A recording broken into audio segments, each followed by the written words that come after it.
welcome to episode 2 of Footy, Forest and Family. With us today is Michelle Freeman, Matt de Jongh, James Jooste and Justin Law. What is it with you South Africans and you can't pronounce a J? Jesus. Or was that Jesus? And Jonathan Tibbetts has left an image for us that you might see on your screen right now. He's our production guy who's pulling it all together. I don't know how you do it. But anyway, we'll go. Well, he's smiling, happy, smiling face. What did you say, James? He was. It could be his next Tinder profile picture. That one. That's. To have a slide in this deck here, and yes, we if we needed to create a Tinder profile for him, I think we've got our shot right there. He's a good-looking young rooster, that Jonathan. He knows something about the Beatles too. I was very impressed about that. So he's our fifth Beatle. He's the Pete Best of the Beatles. So on footy topics, you guys, Matt, and well, I don't know, Matt. You say that you're more a Wallabies, whoever's like hosting the World Cup, and then maybe third South African fan. But you might be going back to your heritage a bit after the recent events. Yeah. My dad's a one-eyed biased Springbok supporter, but I've over the last 20 or 30 years I've tended to follow Wallabies a bit. So yeah, but he was pretty stoked yesterday. He watched a replay straight after the game, I think. Well, you can afford to switch allegiances pretty early on in the piece, Matt, with the Wallabies dropping out, not even making the pool game. So it was an easy switch for you. Exactly. Yeah, I watched. Did you think the yellow card sort of played too much of a role in that game? It was a bit penalty happy. Red card for the captain of New Zealand, Sam Cane, and in a final like that, it changes in any final. If you go down a player in a game as important as that, it just does open the door and head clash, massive head collision.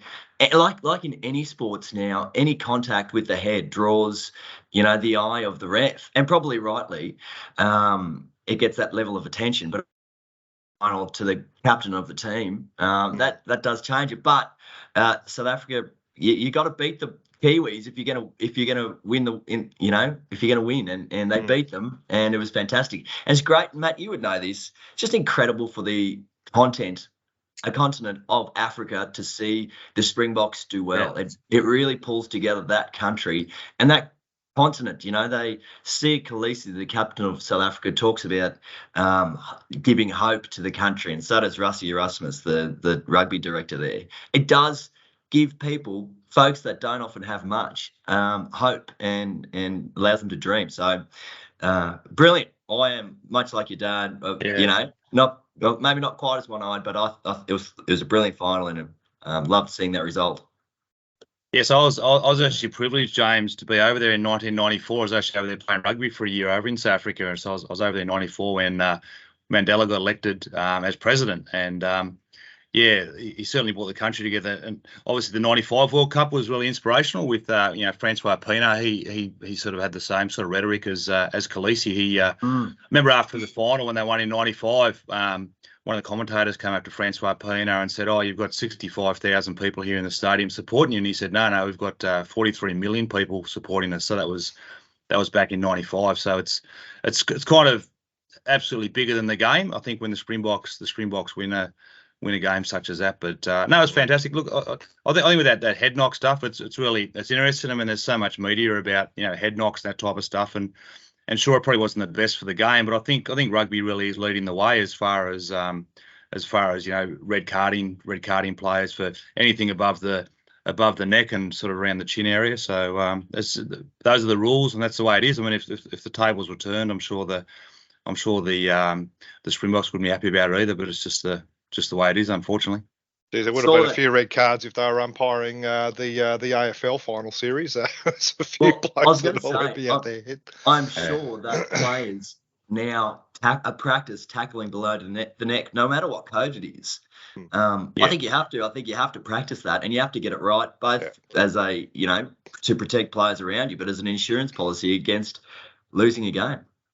But the Springboks had two players. They had one guy yellow carded, and obviously another guy yellow carded. So they had two players off for 20 minutes as well. So the All Blacks had one guy off for 10 minutes also. So I guess they had 20 minutes and the All Blacks had 60 minutes of players off. So, yeah, I think it was a fair result as far as the refereeing goes. I mean, there's always going to be some sort of controversy. So anyway, gives us something to talk about for the next 4 years until the next World Cup, which is actually in Australia, by the way. So interesting to see who Australia's coach is going to be. I see our coach announce his resignation overnight, which is quite interesting. He came out and bagged out the former captain, which probably isn't a real good look. I think he might have got told behind the scenes to resign. I think just quietly.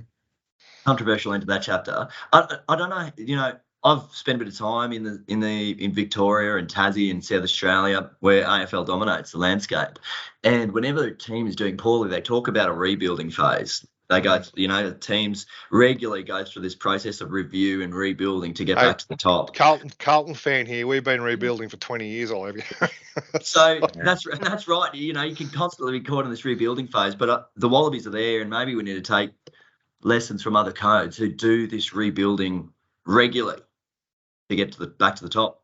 Yeah, but I suppose they're a bit more like the Australian cricket team, the rugby team, like the way that the players sort of stay in the system, and it's hard for new players to sort of break into the squad. And I suppose a lot more in AFL, it's a lot more movement in AFL. So you reckon that hinders sort of refreshing the big team? I think people talk about grassroots at any level. I think you need to go back to the grassroots. And the grassroots in rugby, you know, rugby union is still quite strong, and you've got a latent market there that loves seeing the Wallabies do well. So if we can get that feeder system going properly, where we are developing players well and world-class players, you know, we bleed a lot of the rugby union players to rugby league. And we need to do a better job of holding our world class players in rugby. Yeah, I've got my Wallabies jersey in the bottom of the drawer. I'll check that out when we start doing there's probably millions of them tucked away somewhere, waiting to come out. We just Wallabies just need to give folks a reason to put them back on again. It's under my pile of Carlton paraphernalia. Well, everyone would probably remember the John Howard tracksuit. You know, post World Cup win in 1999 and into 2003 where we lost. We won't speak about it. I must have blocked that out. Don't show a picture of that. Yeah. But no doubt they'll be back. The Wallabies tracksuits, the John Howard tracksuits, they'll be back at some stage, hopefully. You've been fairly active in social media recently, Michelle. I saw that you had a post up about the position papers on just to change this, do a pivot angle on the football inner forestry. How smooth is that, guys? Hey, as far as segues. It wasn't really a segue, just like smacked into a wall and went that way. So, but the position papers that Forestry Australia put out recently, that was interesting. Yeah. So we're working on a whole range of position papers for that come from our professional association of scientists, growers, and managers. We sort of realised that there's not that much out there that's sort of short, sharp, gets to the point, simple in easy to read terms, and provides a really balanced perspective on key topics. So we've been working on a range of those, and we released 3 more recently. Those ones were about carbon markets, conservation of threatened species, and what was the other one? The last one was, I've had a mental blank. Was it about thinning? Was it about? I brought it up. Yeah, that's right. The role of thinning for cultural and forest health values. So we're really just trying to provide a bit of a holistic view of all the different elements of forests and forest management, and some clear positions on what we think are some of the really important issues and pathways forward to promote forest health and resilience. And education is so important. Those are three pretty, not only are they key topics for the forestry industry to discuss and promote, but they also have a foundation in scientific research and evidence. So I think it's great to promote particularly those 3 areas. And we know that people have there are also 3 areas that there's an intuitive connection to those 3 topics. When you talk about cultural thinning or any type of cultural burning practices through forests, the carbon sequestration and the opportunities through carbon, and you mentioned the other one there, but they're three pretty foundational elements of the benefits of the forestry industry, and they're backed by science. And the other one was an impact on endangered species. Yeah, where people that oppose the industry or throw negative comments at the industry, there isn't a foundation that they use based in science to back up a lot of their theories and claims. So well done to Forestry Australia for identifying those topics and putting some science around it. Yeah. There was one of our fire. Originally, there was a couple of position papers put out a while ago, especially around that debate in fire too. And but education, like I mentioned before, I mean that's such a key. And we saw a little bit of how education works, first-hand experience works. We saw that in Clarence Valley up in New South Wales, where there was a council that was campaigning, or a section of the council, Clarence Valley Council, that wanted the council to put pressure on the state government to end native forestry in New South Wales, and the people came out and spoke. But the biggest thing, and the motion was defeated 8-1, and then there was another motion that came out of that, which was to support the industry, and then for council to sort of have nothing more to do with it, because the council's a council. I mean, they can only do so much. But the important point of that was that they went out on a field trip and saw for themselves how it all works. And once you see how it all works, it sort of, it sort of removes all this sort of doubt and fear and all this speculation and imagination about what actually really goes on in the bush. And I mean, I know for me, when I saw it for myself for the first time, and I was a journalist in Sydney, I was dropping my coins in the bloke in his koala suit with his tin. I was dropping some coins and thinking I was doing something good for the environment. And it wasn't until I moved down to the coast, down near Eden, where there's a wood chip mill in Eden, and saw saw it for myself firsthand, like how it all worked. And I did that as a journalist to present probably both sides of the argument. I wanted to see both sides, because you go to the council meetings, you got one side of the gallery, from the industry, and then you got another side of the gallery screaming and shouting and waving banners. And I thought, well, there's got to be a middle ground in here. Surely they're both a bit right, and there's something down the middle. But so I spent a day with a forester, Peter Rutherford, the great Peter Rutherford, who's still in campaigning hard down in Merimbula. And he took me straight to a coop that was being harvested. And it was like the most confronting thing you'd ever want to see. There's like trash and shit all over the ground.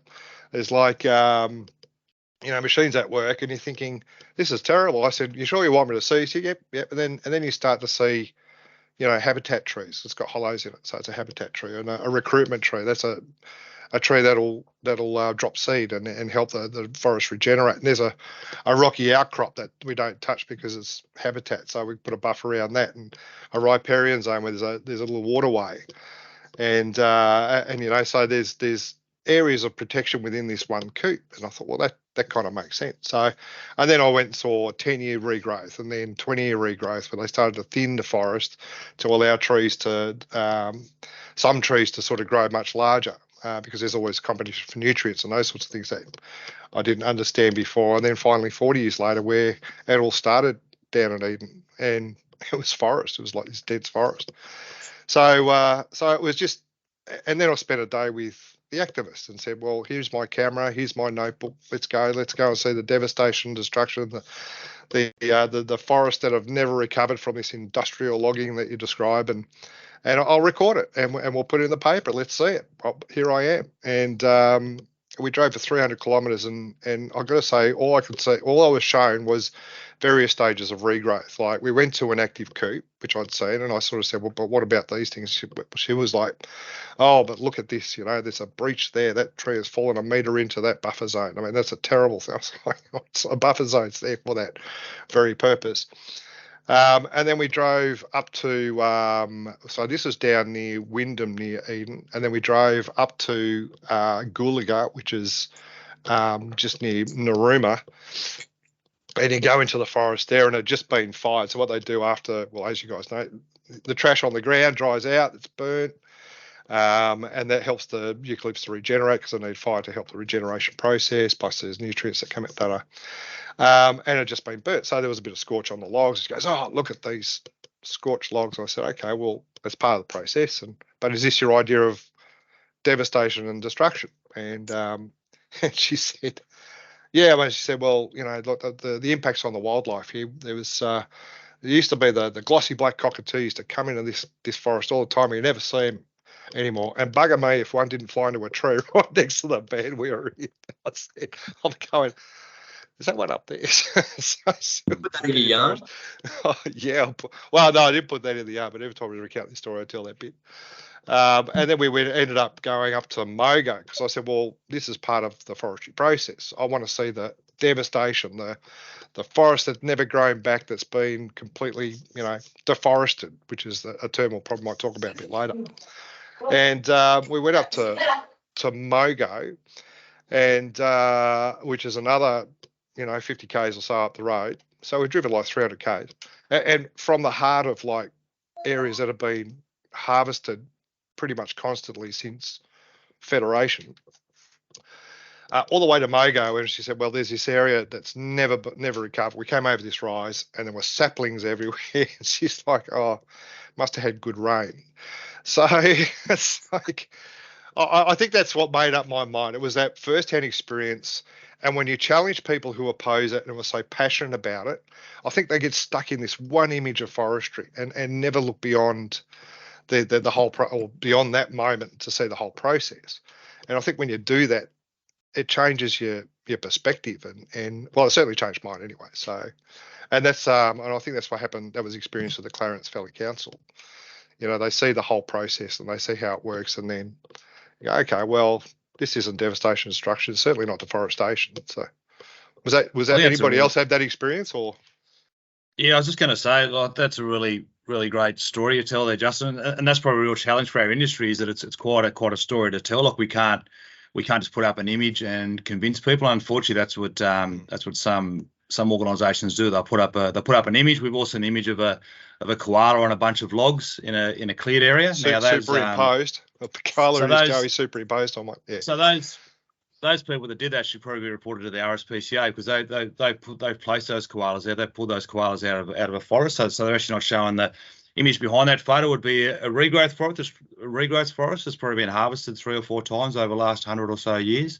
And it's such a powerful thing. Hosting field trips, I've hosted plenty in my time, and probably one of the most powerful things with a field trip is when people actually see contractors. They actually see contractors in action and watch them do the harvesting and actually see how much care that the contractors take when they actually fell trees, and also all the rigorous training the contractors have to go into before they do any harvesting. I mean, there's this sort of image that people have of maybe contractors being these great big buffy bearded guys that walk around with chainsaws. Well, contractors are all really highly trained. They've all got training in forest, soil and water training, and flora and fauna protection and that type of thing. And if contractors do the wrong thing, contractors have actually got a contractor's license. So by law they've got a license, just like we've got a license to drive cars. So if contractors do the wrong thing in the bush, if they cut down the wrong tree, or if they go into an area that they aren't supposed to go into, they basically get chucked out of the bush. They can lose their license just like we can lose our driver's license. And there's also so much planning that goes into forest harvesting as well. And when people can see that with their own 2 eyes and actually see, for example, the contractors. So contractors these days, most contractors drive around in great big harvesting machines, and they've got these little iPad screens inside their machine. It's got a GPS on it, and they can actually be tracked. They can be traced, and foresters can actually track and trace where contractors are working. So, I mean, I've hosted plenty of field trips where we've actually targeted people. We've targeted individuals who are often anti-forestry, or sort of sitting on the fence, and by and far, when you show them the whole supply chain, the whole value chain, so not just a harvesting and regrowth and that type of thing as you mentioned, but also take them to the processing facility. So there's really high tech sawmills where there's everything gets recovered. So all the way down to the sawdust that comes off the saw benches, everything gets recovered. So when they see that, they're just so impressed with how it's all done. It's all legal. It's all highly regulated, highly legislated as well. So when when people can see that with their own two eyes, as you say, it takes about a day to take people out in the field. But yeah, it's certainly in my experience, and particularly with people that anti-forestry, the feedback is always overwhelmingly positive that forestry is doing a great job and it is sustainable and it is renewable, which is great. How did you get into it, Michelle? Like, what was your first interest in forestry? My first connection to forestry or exposure to it was when I was a kid. I grew up in Geelong, so there's the Midway wood chip mill just out of Geelong, and I used to cry and tell my mum how sad it was when I saw the trucks with logs on it going to the mill. And I grew up. Yeah, we went camping and spent a lot of time in the bush growing up, so I was really passionate about nature and the environment. I still am very passionate about it. And so I think that that initial feeling of seeing logs or seeing this evidence of trees getting cut down, and without any education about that, I sort of had this impression that it was a bad thing. And then I was looking for things to study, and I knew I wanted to work in an environmental sphere when I finished high school. So I didn't really know what the forestry degree was going to be about, but I kind of looked at it. There was a big element of field component, like lots of practical, getting out in the bush, doing really on-ground practical stuff as part of the degree. It wasn't just all sort of academic stuff in the classroom. So that's what appealed to me. And I just, as I got more exposed to it, again, it's that, and you go out in the field and you see it and you work in it and you're sort of exposed to the different elements, the deep passion and care that people have in the space, the huge amount of work that goes into surveying and environmental assessments and all of that. It just, I just grew to become really passionate about it over time, and seeing, the complexities and the nuances of all the different elements that have to go into planning around a timber harvesting operation with care for the environment. And then of course you've got this beautiful end product in timber and the hardwood timbers that we have in our homes, and the most sustainable renewable product that we have, really, when it's done properly. And that whole kind of cycle is just something that I think is really something that I realised was so important. And I thought, here's a space where I felt I could contribute something really positive to the environment, something practical and tangible in terms of the work that was being done. Well, you've certainly been doing that, Michelle. I mean, I love your work on TV as well. You've been on Landline recently talking about the science of forestry, which it was great to see the ABC get out into the bush and sort of present some of the facts about forestry.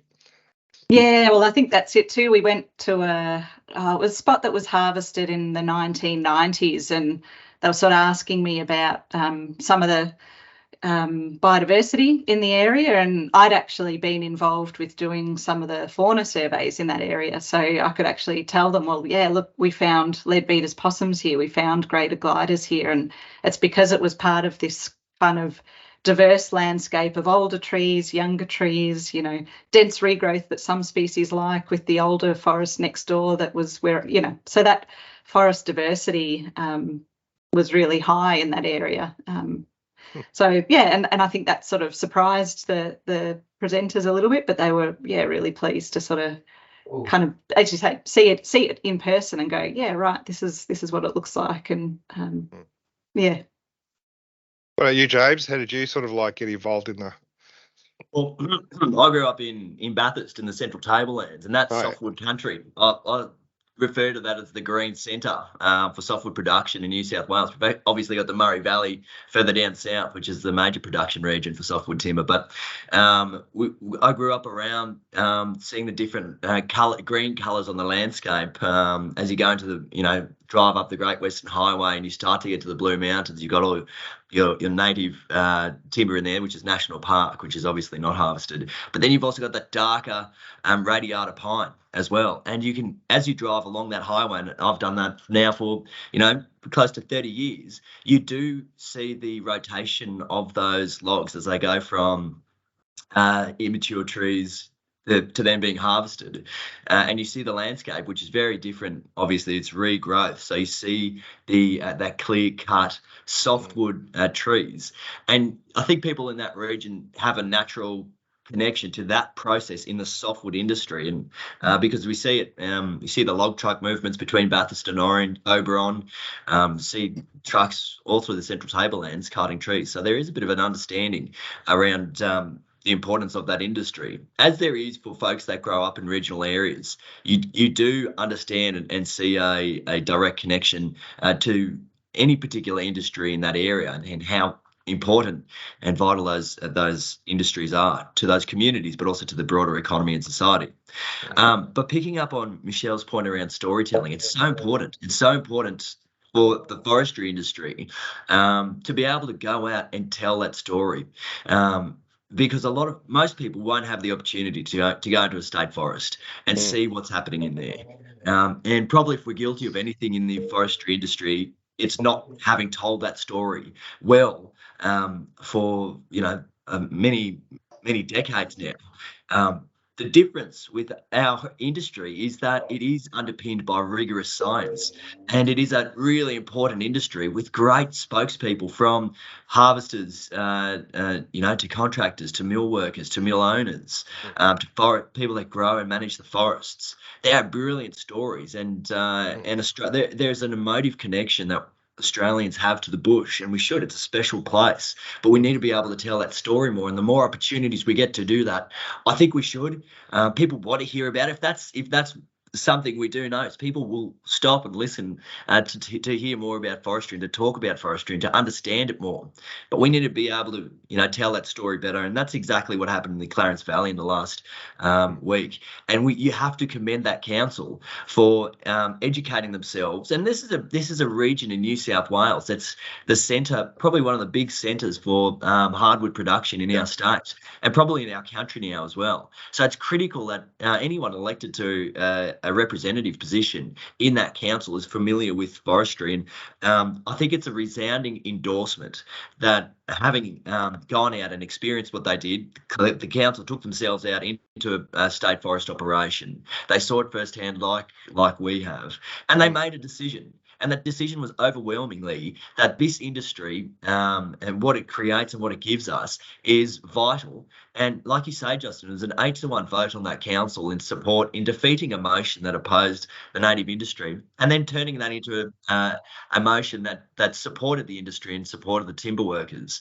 So I think it's just a resounding show of how important it is for us to get out and tell that story. Yeah. And we can't all go into a state forest, but we can certainly talk about it. And I think, but that's the thing, we can though. We can get out there because they're public forests. This is the thing that always baffles me, is that they're public access forests. You can go into any time. I mean, they're not shut off behind this sort of iron curtain which is being hidden all away from people. There's trails that lead in there. There's nothing blocked unless it's an active coop, and they'll have safety chains up. But besides that, you can go in there and camp and hunt and do all these sorts of other things that you can't do in other parts of the forest, which are locked off. And many of those parts of the forest are locked off for good reason. I mean, there's biodiversity to protect as well, but you can go in there and just see for yourself, and you can see areas which have been logged. And if people have been concerned about seeing a logging coop, go back 5 years later and just have a look at it then. Even a year later, you start to see all the regrowth starting to happen. So, yeah, it's interesting, isn't it? Yes. The onus, I will say, the onus is on the industry, not the individual, to promote our industry and encourage people to get out there and learn more and ask questions and understand it more. But the challenge that we would probably throw down to not only folks in our industry but broadly is to talk about forestry, ask questions, and then tell that story. It's so important that we do. You're a journo as well by trade. I came out of a journalist background, and you do too. And it just triggers me the misinformation that's out there, and because you have a truth gland when you're sort of a journalist, and mine pulses all the time when I talk about forestry. It's like you just see all this misinformation out there. So congratulations to Forestry Australia putting out some position papers which are really important. But Matt, you've been working on getting a field trip up as well in New South Wales, or we've been sort of working on it together. Yeah, that's right. So to just go back to my background briefly, I suppose. I mean, I grew up in Zimbabwe, so sort of exposed to the bush quite a bit there, and I've always had a passion for the environment, and always wanted to work in a career where I could be part of the environment, and do something that could actually contribute to improving the environment. And I suppose as a forester, I actually see myself as being as an environmentalist. I mean, I work in a sector where we actually provide positive environmental benefits, and that's the thing that really I guess upsets me. And one thing I guess I've been able to appreciate, having been blessed and privileged to work in the forestry sector for the last 20 odd years, is the people that actually care and actually love the environment. And I touched on contractors before, but pretty much everyone across the forestry sector, whether they be contractors or whether they be people that are out there planting trees, or people that work in the sawmills, or even log truck drivers, I actually haven't met anyone that doesn't love the environment, and for them it's part of their future as well. And they're going to be out there, and they're not going to wonk the forest and wipe it out and just harvest it unsustainably, because that's their future as well. So I guess that's something that I've really gotten to appreciate over the last sort of 20 odd years and with my job, I travel around the country a lot. I mean, I'm over in WA at the moment, and I was just talking to a couple of people the other day who were talking about, sourcing jarrah and carry from Western Australian forests, but unfortunately, that's not going to happen. So as of next year, there's going to be no more harvesting of those beautiful native timbers over here in Western Australia. So people are just starting to realise that these decisions, and I don't really understand for what reason these decisions are being made, because they're certainly not for environmental reasons. It's really quite sad, because as I said, the people that work in the industry are so passionate about it and are really devoted to it. But with this field trip coming up, Justin, as you mentioned before, so we're really looking forward to that field trip, and that'll be up on the north coast of New South Wales. And we've got Dr. Brad Law, who's the eminent koala expert, who's going to be speaking about. No relation. Well, maybe we are. I mean, I talked to him about this. Maybe deep out there, back in Scotland, we've got some distant relatives. Yeah. Anyway, I'd be very proud to be related to Dr. Brad Law. He does some great work. Yeah, well, his research shows that koalas are doing really well in native forest harvested areas. That he's actually done some research recently on the impacts of native forest harvesting on koalas, and has actually shown that there's 10 times as many koalas as anticipated, and there's no difference between koala occupancy or numbers between a state forest and national park. So he's going to talk about that. And look, I've as a forester, I've managed forests, native forests where koalas are doing really, really well, and they actually thrive in a native forest area, because as Michelle touched on earlier, there's all sorts of in-depth surveys that are conducted prior to a harvesting operation where koalas are searched for example. And if koalas are found, or if trees are found that have koala habitat, those areas are excluded from harvesting. And koalas always come back into an area after it's been harvested, because the trees do regrow and regenerate. That's the whole thing. It's absolutely not deforestation. So I can't emphasise that enough. You touched on it before, Justin.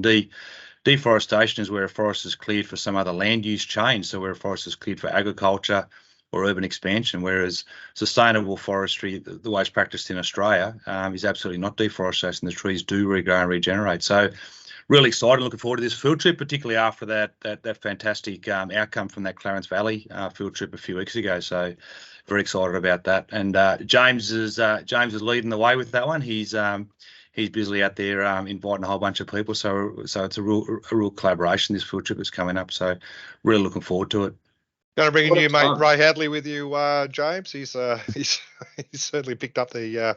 Yeah, well, Ray is someone that does have a connection, being from the Mid Coast region, to forestry as well. So again, I think in some regards he understands it, because he's got that connection to forestry and being from that region. Was it his father or grandfather used to work for the mills up in that way? I think his grandfather did. Yeah, right. I think his grandfather did. So that's right. He's got a family connection there, but also I think understands the importance of that industry to those regional communities and to our state.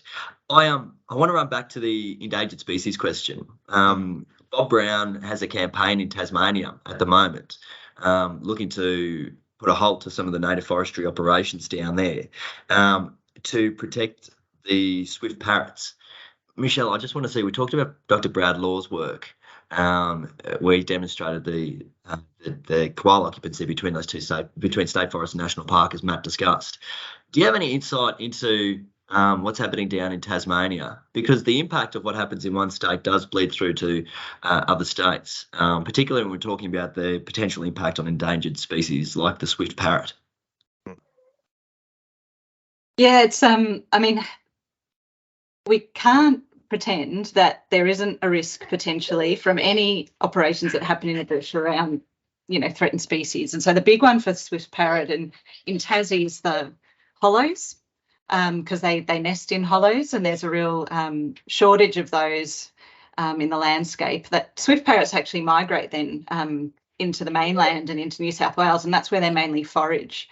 And so recognising that, if you're going to be harvesting trees in areas where their habitat is, there is a risk that you could actually negatively impact their habitat. But that's why through the really strict rules that are put in place, all hollow-bearing trees need to be protected. So that's trying to maintain that source of their homes and the hollows. On the mainland where their foraging is, they're species that are important for their food source. You need to be protecting those throughout, mixed across the landscape in any harvesting operation. I don't know if you can hear that in the background, speaking of family. Well, we are about family as well. It's good to know you've invited your family along too. I don't know. You want to bring them in, Michelle, and say good day? Oh, it sounds like he might have just hit his head on the door or something. That was a huge scream. Poor little Asher. His dad's with him, so... Oh, that's good. Might be playing footy with him. Yeah, but it's, the tricky thing is with species, there's so many interacting factors. And with the swift parrot down in Tassie, one of the big problems is sugar gliders, which they're not native to Tassie, but they came over, were introduced from the mainland, and they occupy hollows and take up and eat the eggs, actually, of swift parrot. So, there's these interactive sort of threats that expose threatened species to different things, and that's what we're really have to be cognizant of in any sort of forestry operations, is that sort of how we're managing these risks and the broader kind of interacting threats. And there's lots of people that put a lot of time and effort and research and planning into thinking about those things and how to sort of tailor every individual operation to ensure that you're doing the best you can to protect all the important habitat features that are there.